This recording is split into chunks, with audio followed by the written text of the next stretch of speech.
Thanks, Engine. I'm really excited to come see you all. I've chosen 3 pieces from your work, and here they are.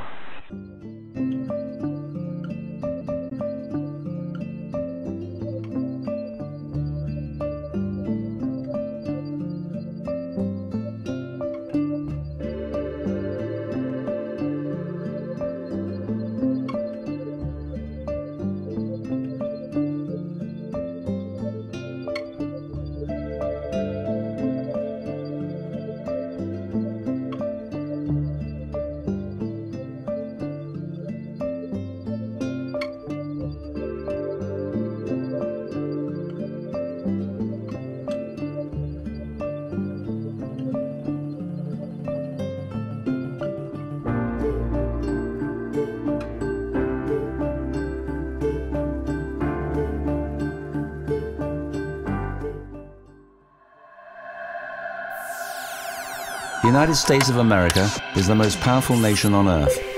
In itself, this goes a long way to explaining the things it does around the world. At present, it's conducting a war on terror, or more accurately, a campaign against opposition to US domination.